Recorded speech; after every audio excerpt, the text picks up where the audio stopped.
In 1953, American professor Charles Hapgood published a controversial article suggesting something truly extraordinary: that long before modern humans walked the earth, another advanced civilization may have thrived here.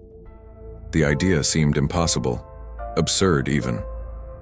Yet strangely, parts of Hapgood's work were later classified by the CIA. Why would an intelligence agency censor what sounds like a fringe theory? Could they have feared that Hapgood's wild hypothesis was actually close to the truth? Let's step back for a moment. Earth is over 4.5 billion years old.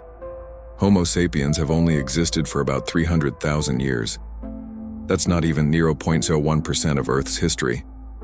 So, is it really so hard to imagine that another intelligent species might have emerged, flourished, and vanished long before us?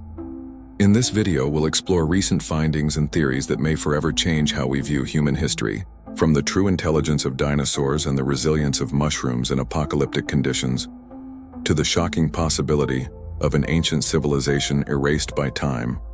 What you're about to hear may force you to rethink everything. Let's begin with an unsettling question. What if history as we know it is incomplete, maybe even wrong? Consider the Great Pyramids scattered around the world. According to mainstream archaeology, early humans were primitive during the time these structures were built, hunter-gatherers and early farmers. But if that's true, then who built these megalithic marvels?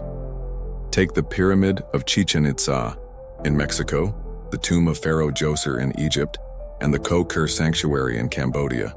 These monuments were constructed at different times on different continents by different cultures.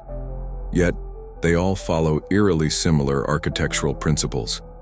Their stones are cut with such precision that not even a sheet of paper can slide between them, crafted without mortar, using techniques we can barely replicate today. Structures like this exist in Cusco, Peru, in Greece, in Japan, even on Easter Island. How is this possible? Some researchers believe these similarities are more than coincidence. They hint at a shared influence, perhaps one far more advanced. Civilization passed this knowledge down, or maybe built them themselves. While this idea sounds like science fiction, some respected scientists believe it's worth investigating. One such voice is astronomer Jason Wright from Penn State University, who argues that traces of a pre-human industrial civilization could theoretically exist, but we wouldn't find them unless we looked in the right places. Let's turn to the Indus Valley Civilization, one of the oldest yet most mysterious cultures in history. In 1829, British explorer Charles Masson stumbled upon the ruins of Harappa in modern-day Pakistan. What he found stunned historians and architects alike. The city featured a grid system of streets aligned precisely north-south and east-west, centuries ahead of its time. But it wasn't just the layout. Archaeologists uncovered evidence of private homes with advanced plumbing, personal baths lined with water-resistant resin, underground drainage systems, and freshwater supplies managed through expertly engineered pipelines. And this wasn't isolated. Across the region, similar features appear, far beyond what other ancient civilizations could achieve during that period. How could these people accomplish such technological feats without iron tools or machines? It turns out, maybe they didn't. In 1936, far from the Indus Valley, archaeologists in Egypt unearthed something even more mysterious: the Serapeum of Saqqara. Inside this underground complex were massive granite sarcophagi, each weighing up to 80 tons, with walls cut so smoothly and precisely that modern engineers are still baffled. Egyptologists dated the Serapeum to the 18th dynasty, between 1550 and 1300 BCE, a time when metal tools were barely in use. But here's the twist.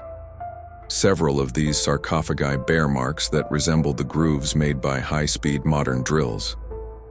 Could it be that the Egyptians, like the Indus Valley builders, were influenced or assisted by an older, more technologically advanced culture, one whose own origins predate recorded history? If so, why haven't we found more evidence? Why no cities, no artifacts, no machinery? Astrophysicist Adam Frank and climatologist Gavin Schmidt tried to answer this exact question in 2017. They imagined what would happen if modern civilization disappeared overnight. How long would our cities survive? What would remain? Their conclusion: in just a few thousand years, almost everything we've built, skyscrapers, highways, even satellites, would vanish. Buried under sediment, reclaimed by nature, dissolved by time. Only a few geological traces, maybe changes in atmospheric carbon or rare isotopes, would remain. Now imagine a civilization that vanished not 5,000, but 5 million years ago. Would we even recognize its remnants if we stumbled upon them? That's the core of this mystery. Earth has seen countless cycles of life and extinction. Dinosaurs dominated for over 160 million years, more than 500 times longer than modern humans have existed. Could an intelligent species have evolved before us, developed technology, and been wiped out by a cataclysm or climate shift? And could we, the proud inheritors of Earth, simply be the second or even third intelligent civilization to rise here? These questions remain unanswered, but the clues are mounting. As we uncover more from our past, one thing becomes clear. History is not a straight line. It's a puzzle with missing pieces, forgotten chapters, and maybe echoes of someone who came before us. But despite centuries of searching, humans have yet to find prehistoric skyscrapers. Does this mean they never existed? Or is everything not as evident as it seems? According to Schmidt, our own cities will disappear from Earth in just 10,000 years, leaving behind randomly scattered massive boulders. This says little about our civilization's development, doesn't it? So it appears that only archaeology can assist us in the search for the most recent evidence. However, as time passes, the traces descend deeper underground and eventually turn to dust. Very little evidence remains even from Neanderthals who lived only tens of thousands of years ago. But what if someone built an entire society on our planet long before that? You're probably ready to mention plastic. It takes much longer to decompose than organic materials. If there had indeed been an advanced civilization before us, they would have undoubtedly left behind such waste. Yet researcher Alan Weissman claims in his book, The World Without Us, that if humans were to cease all activity right now, a significant portion of our plastic waste would eventually degrade due to ultraviolet radiation and bacteria in just 20,000 years. And if, for instance, a global catastrophe wiped out the previous civilization, its traces would disappear even faster. Although some surviving individuals may have resettled in other areas and passed on their knowledge to different cultures, that could be how the ancient Egyptian and Indus civilizations achieved such heights. The problem is further complicated by the fact that today less than 3% of Earth's surface is inhabited. The previous civilization could have occupied an even smaller area, even if they left behind waste similar to plastic. It's now even more challenging to find than locating a single sand grain on an entire beach. Therefore, if there was a society identical to ours a billion years ago, we would hardly find any evidence today. But why are we so certain that ancient beings resembled us? 4.12 billion years ago, when our Earth was still forming, the climate was far more extreme than today. Our planet was constantly bombarded by meteorites and comets, and the atmosphere mainly consisted of water vapor, carbon dioxide, ammonia, and methane. None of the known species would have survived under such harsh conditions, but perhaps they proved an ideal environment for entirely different creatures. Max Bernstein, the head of the Science Mission Directorate at NASA headquarters in Washington, D.C., believes that a civilization in such a climate could very well look like a network of sentient crystals. After all, other beings may lack even the fundamental aspects we understand, such as reproduction or metabolism. The main minimal criteria for the functioning of life can be considered the ability to accumulate energy and transmit information from generation to generation. But the means for that can turn out to be anything. In that case, billions of years ago, certain minerals could have developed an entire society without the assistance of DNA molecules. When a crystal grows, new atoms, layer by layer, adhere to its surface in a specific sequence, and if a small crystalline sheet breaks off, it retains these properties. It's remarkably similar to the birth of a new organism, isn't it? Moreover, there would indeed be no traces left after such a civilization. So should we stop searching altogether? Or do humans still have a chance to find their prehistoric predecessors? Could an advanced civilization leave absolutely no evidence behind? Adam Frank and Gavin Schmidt believe we should still look for something. Yes, physical proof may be short-lived, but what about the indirect impact on our planet? Even if complex structures and mechanisms have long disintegrated into atoms, those atoms might have influenced the composition of Earth's crust. Schmidt and Frank hypothesized that any industrial civilization would have required energy to exist, even if this culture evolved millions of years ago. This means that any ancient industrial society just like ours would have extensively relied on fossil fuels, at least in the early stages of its development. After all, to build solar panels or waste-free hydroelectric power plants, mechanisms for such construction must be initially established for that we would definitely need additional energy sources, such as oil, coal, or even large amounts of wood.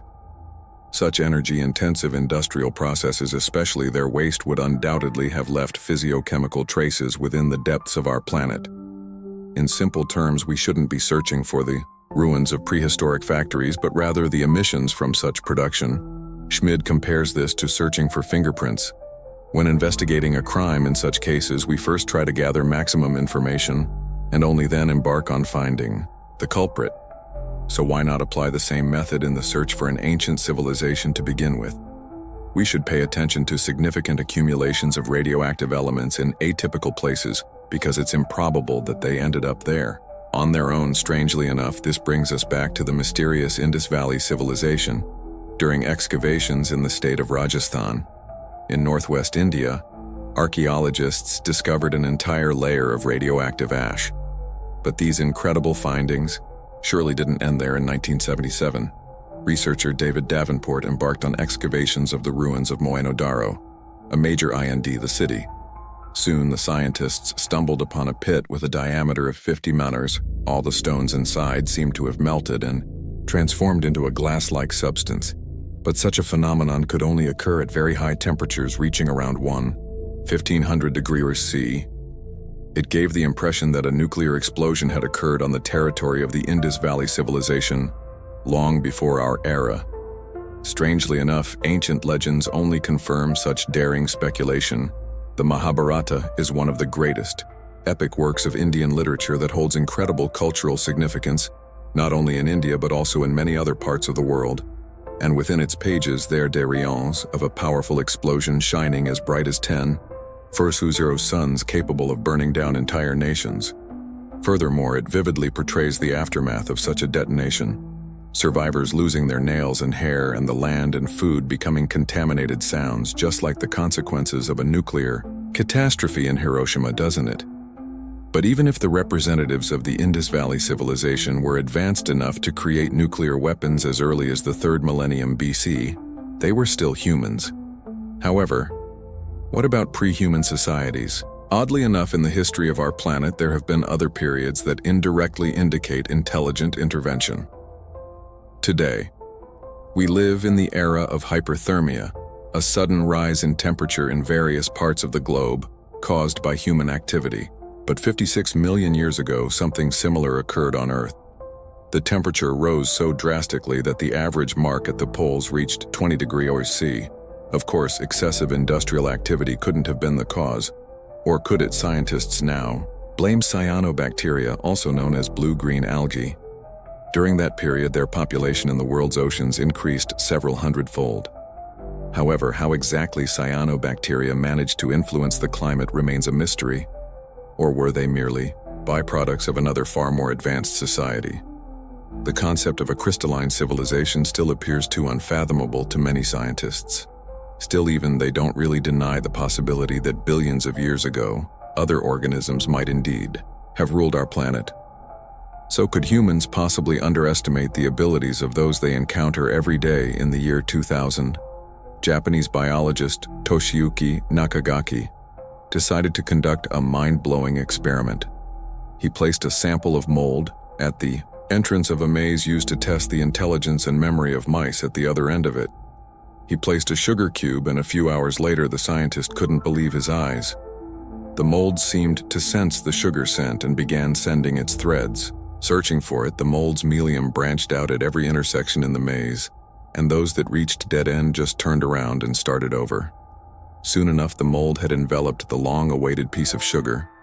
In other words, the mold's intelligence was literally superior to that of some animals. Modest estimates suggest that there are around 160 0 strains of fungi on Earth for millions of years. They silently evolved in the most challenging conditions, and now they're capable of altering their environment as effectively as intricate human technologies, for instance in Chernobyl, where radiation levels still rise high in some areas. Researchers discovered a fungus capable of feeding on radioactive waste while simultaneously cleansing the space around it. We consider ourselves the pinnacle of evolution, but how many of you can make the world a better place just with your presence, moreover? A few years ago, during a study of the Amazon rainforest, a group of students from Yale University stumbled upon a fungus that can actually feed on plastic waste.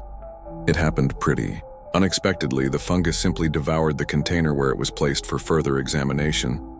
But if millions of years ago a civilization of intelligent fungi existed on Earth, what could it have looked like? What we usually call a mushroom is actually just the tip of the iceberg.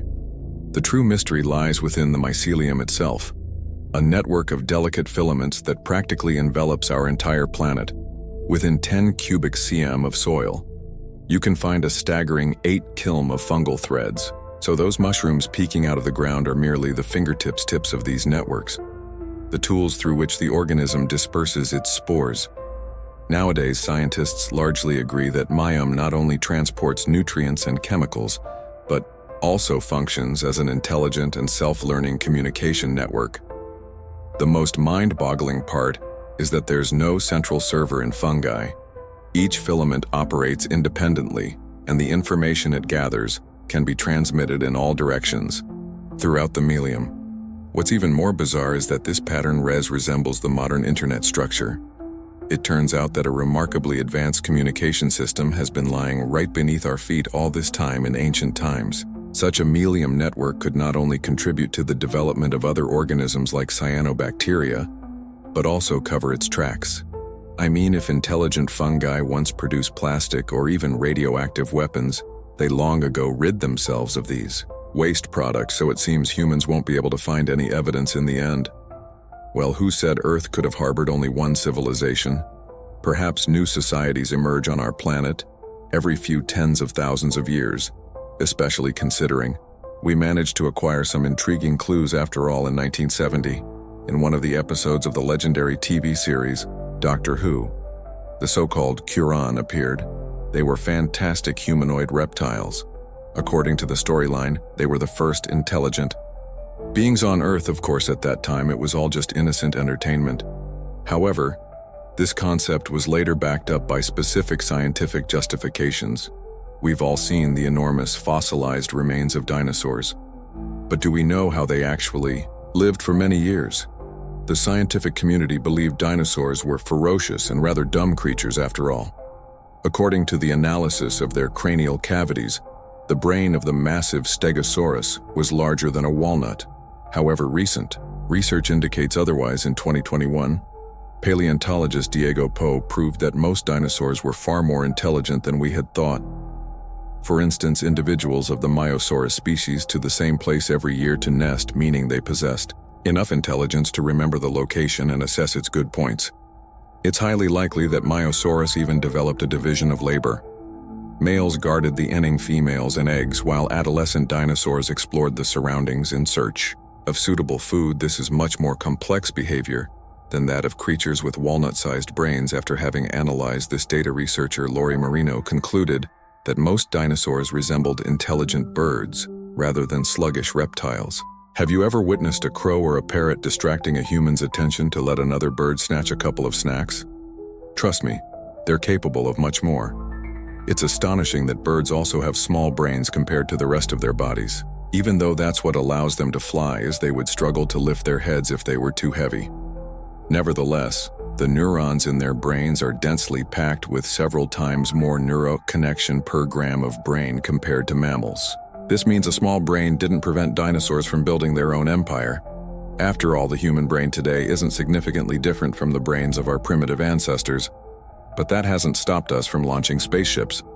So, why do we underestimate the ancient reptiles to such an extent? This is the troon. a genus of small dinosaurs that scientists consider one of the most intelligent. Some researchers even speculate that they bred their larger relatives much like livestock. In other words, they may have advanced at least to the level of an agricultural society, where close enough their physical features bear a striking resemblance to something human. Could they be the true Saluan, the ancient beings who developed a sophisticated civilization long before humans appeared on Earth? What do you think? No,